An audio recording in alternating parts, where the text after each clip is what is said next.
Dan ku ingin mengenalmu Tuhan, lebih dalam dari semua yang ku kenal. Tiada kasih yang melebihimu, ku ada untuk menjadi penyembah. Selamat pagi, kasih Yesus Kristus. Majelis Jemaat GKP Romangun mengucapkan, mari kita sama-sama berjalan bersama dengan Roh Kudus dalam setiap kehidupan kita. Untuk itu kita harus mempertajam pendengaran kita setiap pagi seperti seorang murid terhadap gurunya, sehingga kita boleh memilah-milah pengertian atau pemahaman yang ada di dalam diri kita, memisahkan yang mana firman Tuhan, yang mana bukan firman Tuhan, supaya kita membedakan mana yang baik dan mana yang buruk. Sapaan rohani kita pada pagi hari ini dengan tema SKSD, sok kenal, sok dekat, sok akrab. Saya ambil dari Kisah Para Rasul 19 ayat pertama sampai habis sebagai pendahuluan khutbah untuk hari Minggu tanggal 30 Agustus. Satu cerita yang kita ambil dari Efesus. Sebelum jemaat Efesus berdiri, Paulus melayani di sana, dan setelah 3 bulan ada dijumpainya di sana orang-orang yang sudah dibaptis atas nama Yohanes Pembaptis, tapi bukan dengan baptisan Yesus Kristus dalam Allah Bapa, Anak, dan Roh Kudus. Setelah mereka bertemu dan Paulus menjelaskan tentang Injil dan tentang baptisan dalam nama Allah Bapa, Anak, dan Roh Kudus, maka ada 12 orang di sana yang kemudian dibaptiskan oleh Paulus dan mereka menerima kuasa Roh Kudus. Mereka berbahasa lidah dan sebagai orang-orang yang baru lahir, mereka hidup sebagai anak-anak Tuhan. Dan di Efesus itu Paulus juga banyak melakukan tanda mujizat. Dia berdoa, bahkan anehnya sapu tangan atau bekas pakaiannya Paulus juga mereka simpan, mereka buat sama orang yang sakit apalagi kesurupan, itu sembuh.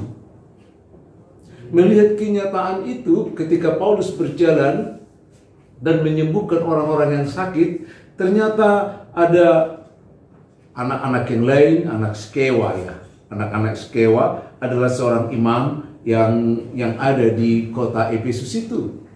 Mereka merasa sudah menerima Kristus karena mereka sudah tahu tentang Kristus. Maka ketika Paulus menyembuhkan orang-orang yang sakit, mereka pun ikut-ikutan menyebut dalam nama Yesus Kristus.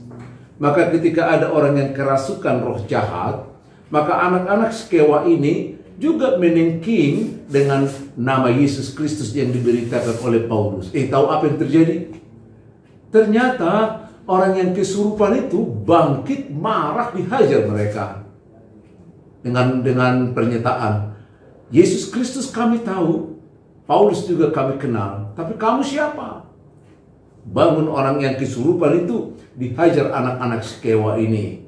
Dan melihat kenyataan itu, maka orang mulai mengerti bahwa ternyata Roh Kudus itu, keberadaan kita sebagai anak-anak Tuhan tidak dapat dicampur baurkan dengan pengenalan, pemahaman tentang adat, apalagi okultisme.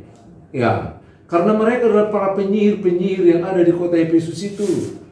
Maka banyak anak-anak, banyak orang juga yang datang kemudian menyerahkan buku-buku sihirnya, dibakar semua, supaya nama Tuhan berkuasa di dalam mereka. Dengan penyerahan itu, maka semakin diberitakanlah firman Tuhan di kota Efesus. Makanya Efesus itu menjadi gereja yang besar pada waktu itu. Saudara-saudara, saya melihat dari pelajaran ini dengan tema tadi, ada orang yang sok dekat, sok kenal, sok akrab dengan Tuhan. Padahal batinnya, padahal rohnya, padahal jiwanya tidak diberikan kepada Tuhan.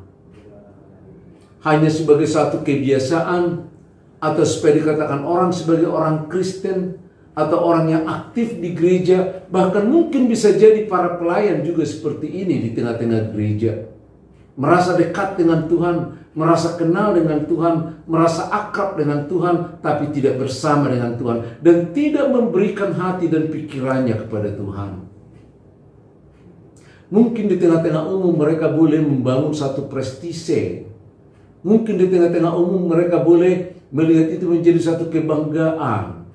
Bahkan pernah juga saya melihat seperti itu. Ada orang-orang yang okultisme, yang masih ada di dalam perdukunan, tapi sok menggunakan nama Tuhan, bahkan berkhutbah atas nama Tuhan, sehingga apa yang dilakukannya tidak akan pernah menjadi berbuah baik.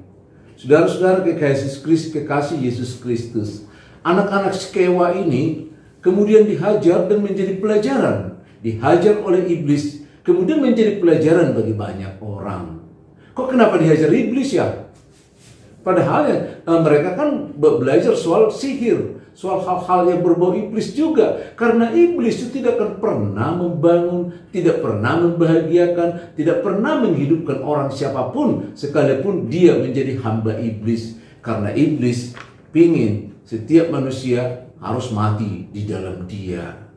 Oleh karena itu sebagai anak-anak Tuhan kami ingatkan kita, seperti orang-orang yang di Efesus kemudian menyerahkan buku-buku sihirnya, jimat-jimatnya, ya, penjaga-penjaga tubuh, penjaga rumah dan lain sebagainya, dibakar semua sehingga nama Tuhan semakin dipermuliakan di dalam pribadi mereka, di tengah masyarakat dan di tengah keluarga. Saudara-saudara yang masih menyimpan, yang mungkin Anda segan diketahui orang, boleh berhubungan dengan kami, boleh kami ditelepon, atau lakukan sendiri dalam nama Tuhan dengan kesadaran bahwa tidak ada gunanya semakin kita berpegang atau memegang itu, menggunakan itu, mengandalkan itu, maka kita akan semakin banyak mengalami penderitaan. Karena Tuhan, karena iblis tidak pernah senang melihat kita berbahagia. Justru dia suka kita akan menderita, bahkan mati dengan mengenaskan. Hanya Yesus Kristus yang mengasihimu. Dia mau mati untukmu, bukan mematikanmu seperti iblis. Iblis mematikan, tapi Yesus menghidupkan. Shalom. Dan ku ingin mengenalmu Tuhan, lebih dalam dari semua yang ku kenal. Tiada kasih yang melebihimu. Ku ada untuk menjadi penyembahmu.